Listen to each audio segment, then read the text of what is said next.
Apreciados hermanos y hermanas misioneras de la América Latina, de toda la humanidad, tenemos esta tarde un gran urgente, una nueva aparición esta mañana de la Virgen de Guadalupe en la Basílica de San Pedro. Al Santo Padre, pidiéndole que anuncie una vigilia de oración para toda la humanidad, Oriente y Occidente. Lo escuchamos. De su consagración, el Papa estadounidense de ascendencia múltiple se sentó en su silla de oración, una pieza simple de madera que contrastaba con la opulencia de los aposentos papales. Sus ojos cansados, pero alerta, se fijaron en la representación de la Morenita del Tepeyac. Había algo diferente en esa mañana, una sensación que no experimentaba desde sus días como misionero agustino en Chulucanas, cuando trabajaba entre las comunidades más pobres del norte peruano. Durante toda la madrugada, había sentido un llamado interior inexplicable. No era la primera vez que experimentaba estas mociones espirituales intensas, a los 69 años, y después de décadas de vida religiosa, había aprendido a distinguir entre impulsos humanos y verdaderas inspiraciones. Esta, sin embargo, tenía una calidad única, una urgencia que lo había mantenido despierto desde las 2 de la mañana. A las 5:45 decidió dirigirse a la Basílica de San Pedro. El trayecto a través de los jardines vaticanos era uno de los momentos más contemplativos de su día. La vegetación exuberante, cuidadosamente mantenida por los jardineros vaticanos, ofrecía un contraste marcante con la arquitectura imponente que lo rodeaba. Palmeras altas se balanceaban suavemente con la brisa matinal, mientras rosales en floración exhalaban perfumes que se mezclaban con el aroma de pinos centenarios. La basílica surgía majestuosa ante él, su cúpula de Miguel Ángel cortando el cielo aún parcialmente oscuro. Las dimensiones monumentales del templo nunca dejaban de impresionarlo, incluso después de meses ocupando la cátedra de Pedro. 186 metros de longitud, 150 metros de ancho en el transepto, y aquella cúpula que se alzaba 136 metros hacia el cielo romano. Entró por la puerta de la oración, evitando las entradas principales que durante el día se llenaban de peregrinos y turistas. El interior de la basílica en penumbra creaba una atmósfera de recogimiento profundo. Las columnas de mármol se perdían en las alturas, mientras los mosaicos dorados captaban y multiplicaban la escasa luz que entraba por las ventanas altas. El olor a incienso de las celebraciones del día anterior aún flotaba en el aire, mezclándose con esa fragancia particular que tienen los templos antiguos, una combinación de cera de velas, mármol y siglos de oración.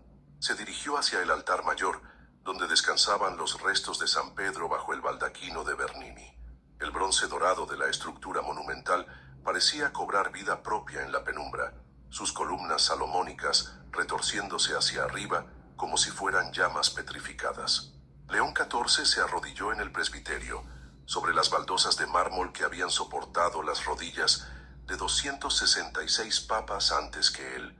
La oración matinal comenzó con el rezo de laudes, siguiendo el ritmo ancestral que había marcado la vida de la Iglesia durante siglos. Su voz resonaba en la vastedad del templo, las palabras latinas del Salmo 94 llenando el espacio. Venite, exultemus Domino. La acústica perfecta de la basílica devolvía cada palabra multiplicada, creando un eco que parecía respuesta celestial. Mientras rezaba, sus pensamientos se dirigían naturalmente hacia la Virgen de Guadalupe. La devoción a la Morenita había llegado a Roma de manera inesperada durante su pontificado. Apenas 3 meses después de su elección, había recibido una delegación del Arzobispado de México, encabezada por el cardenal Carlos Aguiar Retes, quien le había traído una reliquia del ayate de Juan Diego y una propuesta extraordinaria: declarar a la Virgen de Guadalupe como patrona universal de la evangelización. La petición no era casual. El mundo católico atravesaba un momento de transformación profunda. Los desafíos de la secularización en Europa, El crecimiento explosivo del protestantismo en América Latina, las persecuciones en Asia y África, todo parecía confluir en una crisis que demandaba respuestas nuevas a problemas antiguos. León XIV, con su experiencia misionera en Perú y su formación agustiniana, comprendía que la evangelización del siglo XXI requería un impulso mariano renovado. A las 6:15, mientras recitaba el Magnificat, algo extraordinario comenzó a suceder. Una luz suave, casi imperceptible al principio, comenzó a manifestarse cerca del altar de la Confesión de San Pedro. No era la luz dorada del amanecer que se filtraba por las ventanas, ni el resplandor eléctrico de las lámparas del templo. Era una luminosidad diferente, con matices que no podía describir con precisión, algo entre el azul profundo del manto guadalupano y el dorado de las estrellas que lo adornan. León XIV interrumpió su oración, pero permaneció arrodillado. Su formación teológica sólida y su experiencia pastoral le habían enseñado a ser cauteloso ante fenómenos aparentemente sobrenaturales.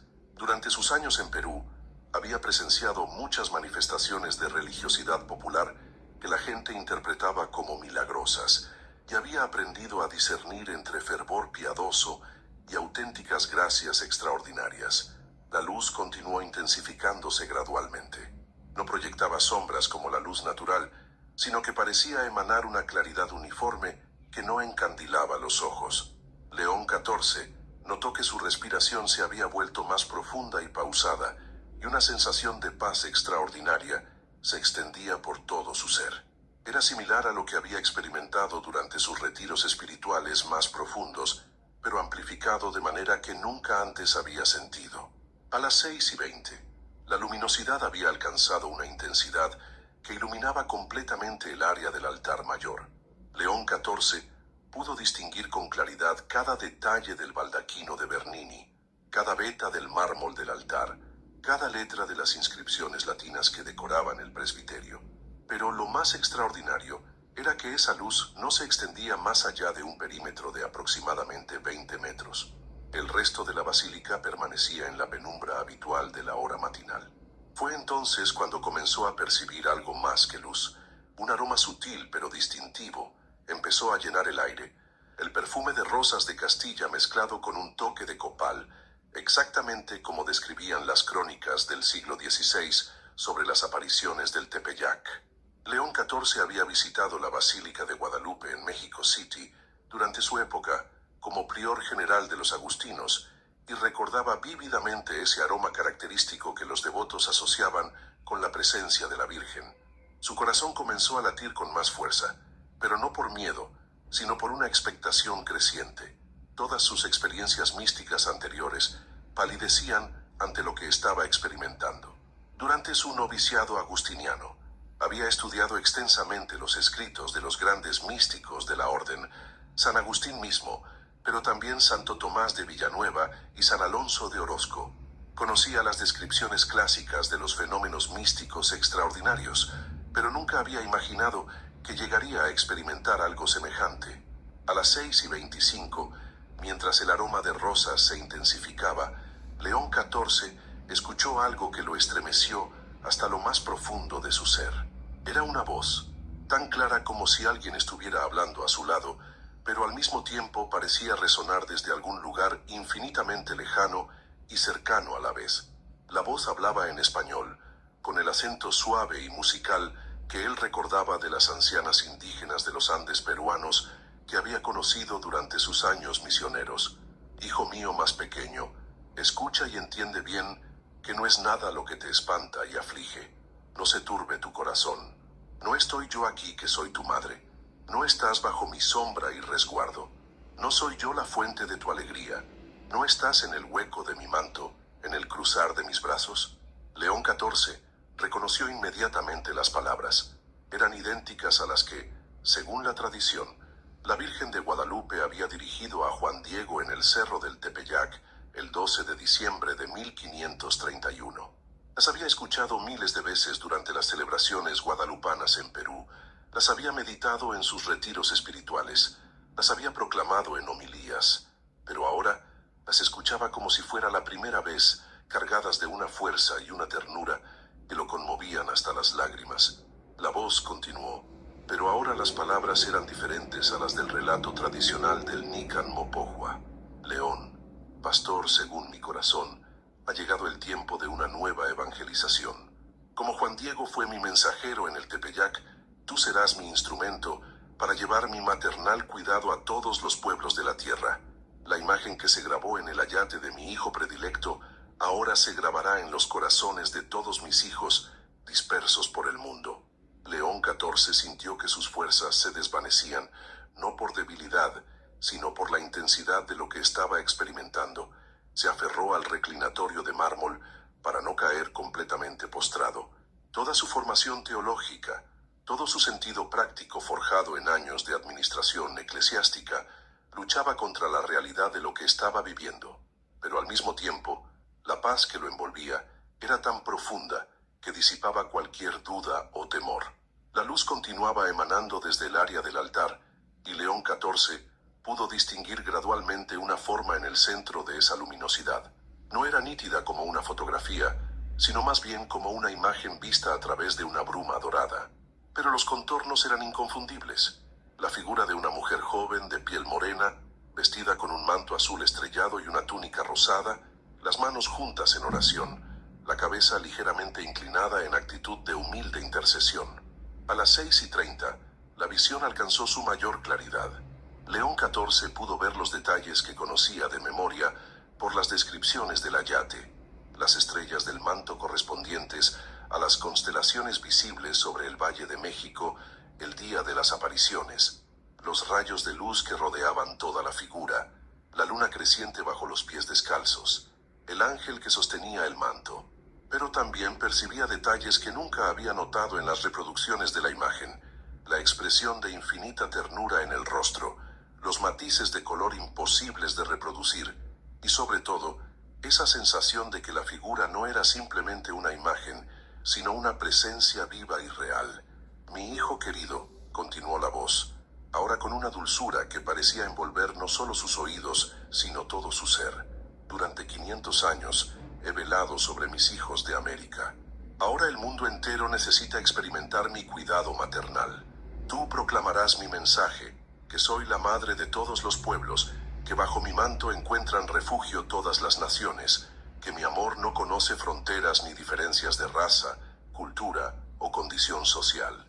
León XIV trató de responder, pero las palabras se le atascaban en la garganta. Era como si toda su capacidad de hablar hubiera sido suspendida temporalmente. Solo pudo permanecer arrodillado, absorbiendo con todo su ser las palabras que escuchaba y la presencia que contemplaba. Sentía que su corazón se expandía para contener una alegría y un amor que excedían su capacidad humana normal. El mensaje continuó fluyendo con una claridad que se grababa indeleblemente en su memoria. Convoca a todos mis hijos a una gran vigilia de oración, que se unan los corazones de Oriente y Occidente, del Norte y del Sur. Que las madres recen por sus hijos, que los jóvenes eleven su voz al cielo, que los ancianos ofrezcan la sabiduría de sus años. En esta oración unida se manifestará mi poder maternal para sanar las heridas del mundo. A las 6:35, León XIV comenzó a sentir que la intensidad de la experiencia disminuía gradualmente. La luz dorada empezó a hacerse menos intensa, aunque el aroma de rosas persistía con la misma fuerza. La voz se había vuelto más suave, como un susurro cargado de ternura infinita. Ve en paz, hijo mío. Mi corazón maternal te acompaña. Lo que has visto y oído, proclámate sin temor. Yo estaré contigo como estuve con Juan Diego, como estoy con todos mis hijos que confían en mi intercesión. Gradualmente, la visión se desvaneció, pero León XIV permaneció arrodillado, inmóvil, tratando de procesar la magnitud de lo que había experimentado.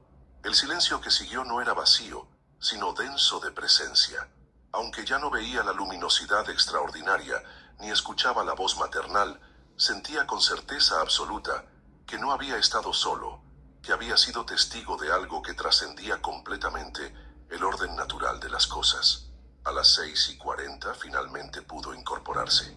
Sus piernas temblaban ligeramente, no por miedo sino por la intensidad emocional de lo vivido. Se dirigió lentamente hacia la sacristía papal, donde guardaba algunos objetos personales de oración.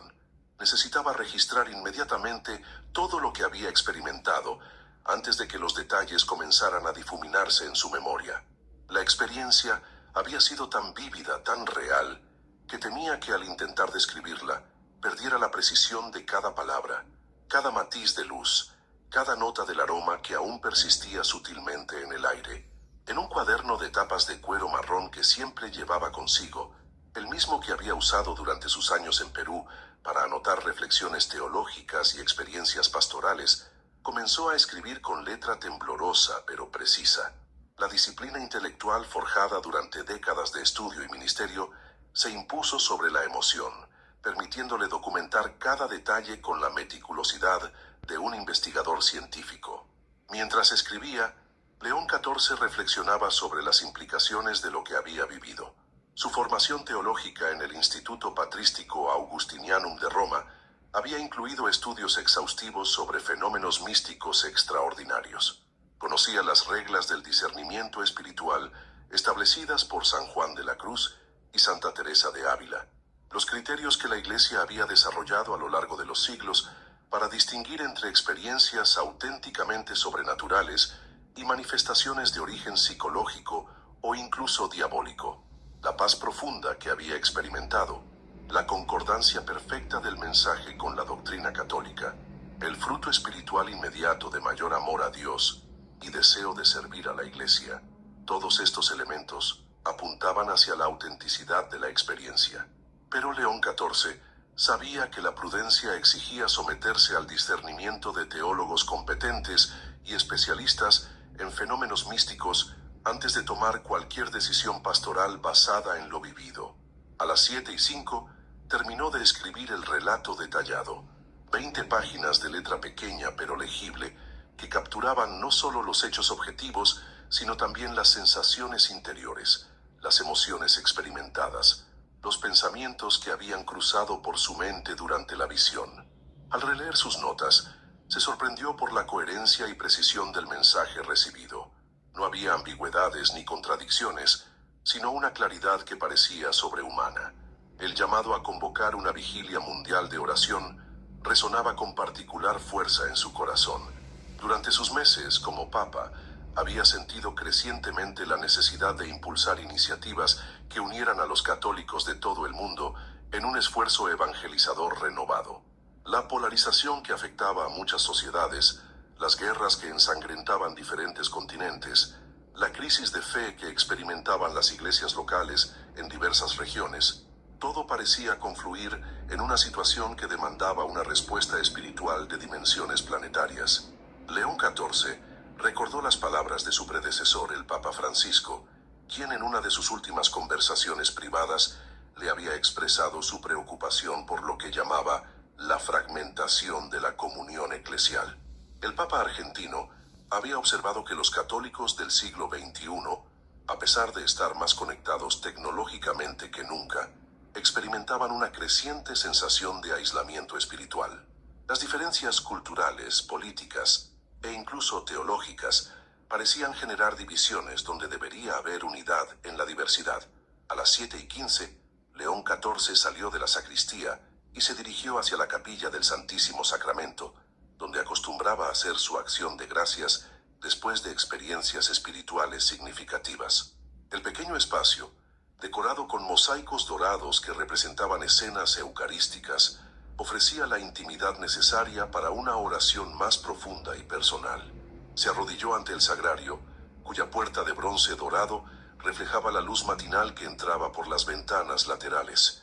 La oración que brotó de su corazón fue una mezcla de gratitud, asombro y súplica. Gratitud por haber sido elegido para recibir una gracia tan extraordinaria. Asombro ante la bondad de Dios, que se manifestaba de maneras tan inesperadas y consoladoras. Súplica para tener la sabiduría necesaria para discernir correctamente la voluntad divina y el coraje para cumplir cualquier misión que se le encomendara.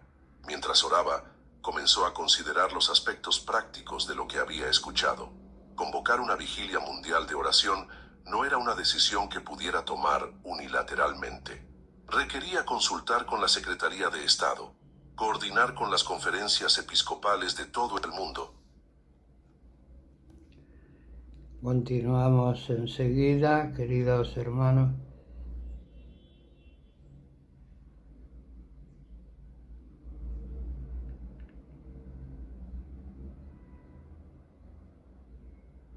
Establecer protocolos litúrgicos adecuados para diferentes culturas y tradiciones, pero sobre todo, exigía un discernimiento cuidadoso sobre si la experiencia vivida justificaba una iniciativa de tal magnitud. A las 7:30, sintió una presencia a sus espaldas. Se volvió y vio al cardenal Pietro Parolin, secretario de Estado Vaticano, quien había entrado silenciosamente a la capilla. El rostro del experimentado diplomático mostraba una expresión de preocupación mezclada con curiosidad. Era evidente que había notado algo inusual en el comportamiento del Santo Padre durante las últimas horas. «Santidad», murmuró el cardenal con voz respetuosa pero inquieta. El personal de seguridad reportó actividad inusual en la basílica muy temprano esta mañana. Luces que no correspondían al sistema eléctrico normal, y algunos guardias mencionaron un aroma extraño en el área del altar mayor. León XIV sintió que el corazón le daba un vuelco. No había considerado que otros pudieran haber percibido manifestaciones externas de lo que él había experimentado como una visión personal. La posibilidad de que hubiera evidencia objetiva de los fenómenos extraordinarios añadía una dimensión completamente nueva a la situación. Ya no se trataba únicamente de una experiencia mística interior, sino de algo que había tenido repercusiones en el mundo físico. «Cardenal Parolin», respondió León XIV con voz pausada, eligiendo cuidadosamente sus palabras. «Ha ocurrido algo que necesito compartir con usted, pero requiere la máxima discreción. ¿Podríamos reunirnos en mi estudio privado en 30 minutos? También será necesario convocar urgentemente al cardenal Luis Ladaria, prefecto del Dicasterio para la Doctrina de la Fe». El rostro del secretario de Estado se ensombreció ligeramente. En sus décadas de servicio vaticano, había aprendido a interpretar los matices en las palabras de los pontífices. La mención del Dicasterio para la Doctrina de la Fe sugería cuestiones relacionadas con fenómenos sobrenaturales o revelaciones privadas, temas que requerían el máximo cuidado y procedimientos muy específicos.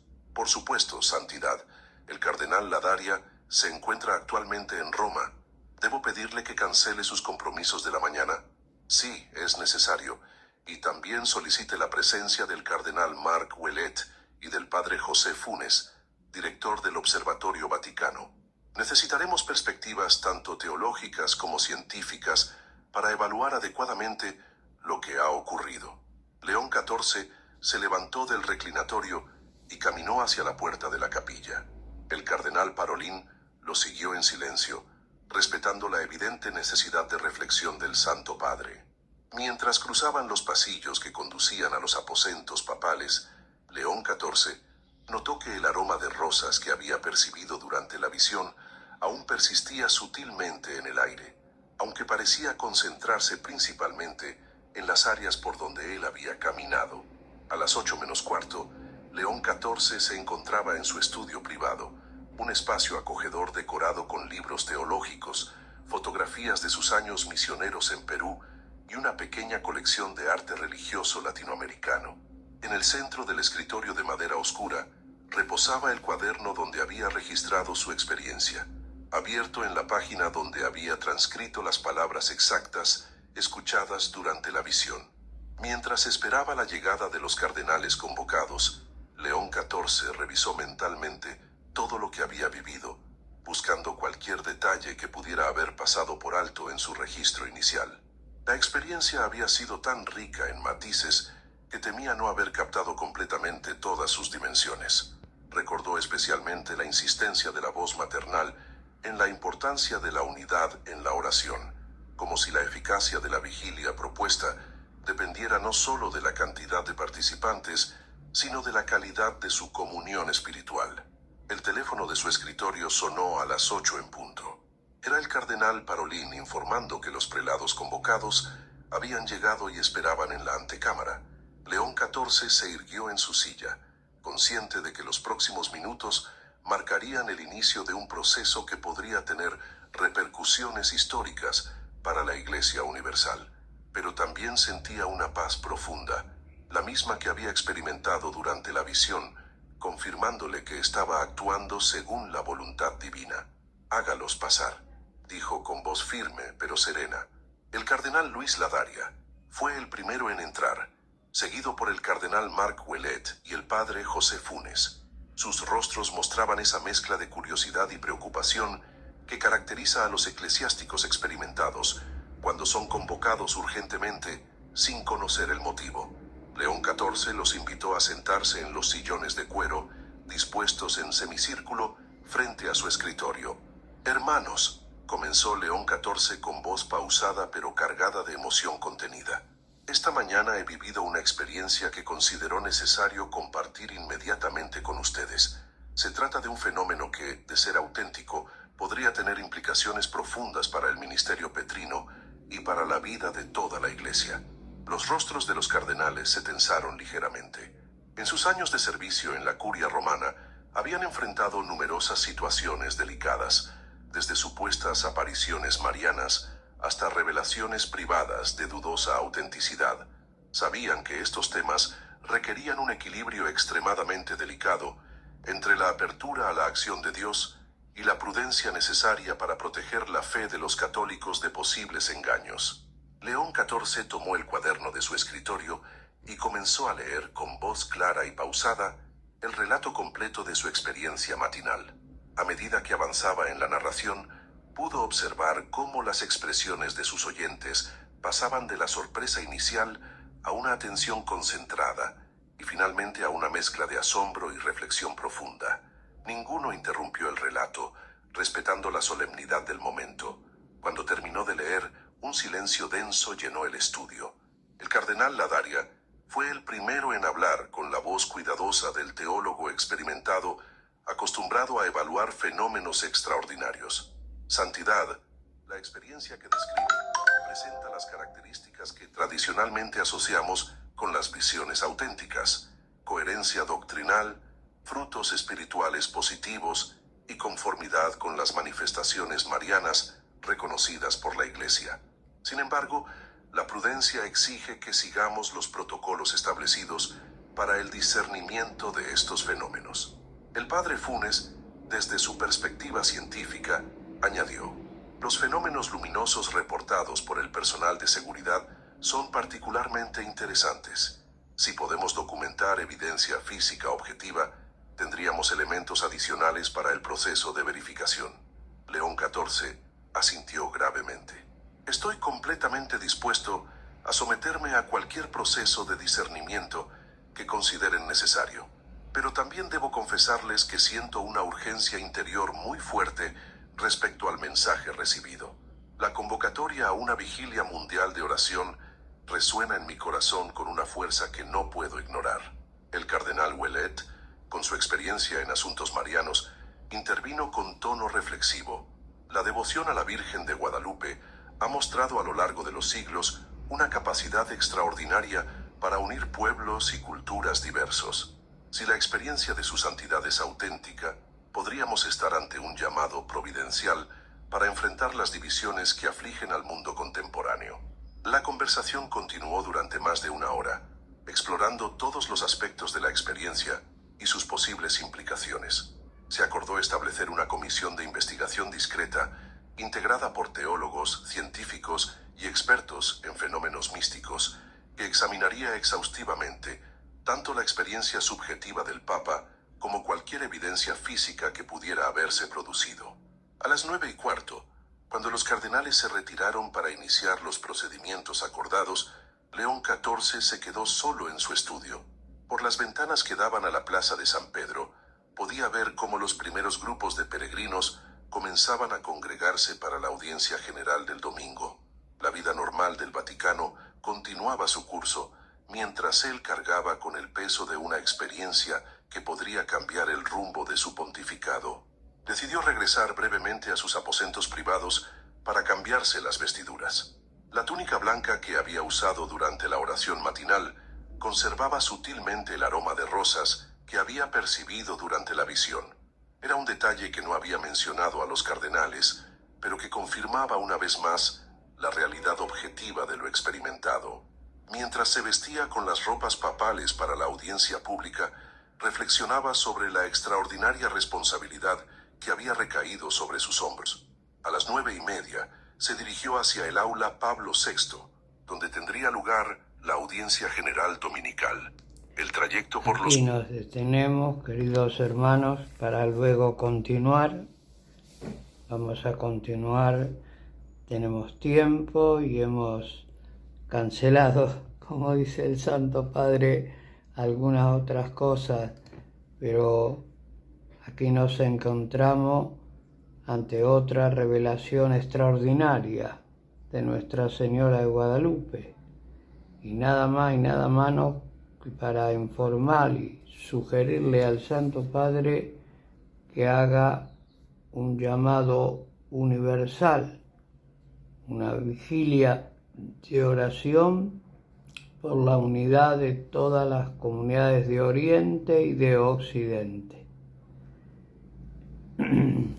Nos ponemos en la presencia del Señor misericordioso, pedimos su santa bendición sobre el Santo Padre y sobre toda esta actividad mística que viene llevando, que el Señor lo fortalezca y tenga la gracia de pasar unos días de descanso en Castel Gandolfo. En el nombre del Padre, del Hijo y del Espíritu Santo. Amén.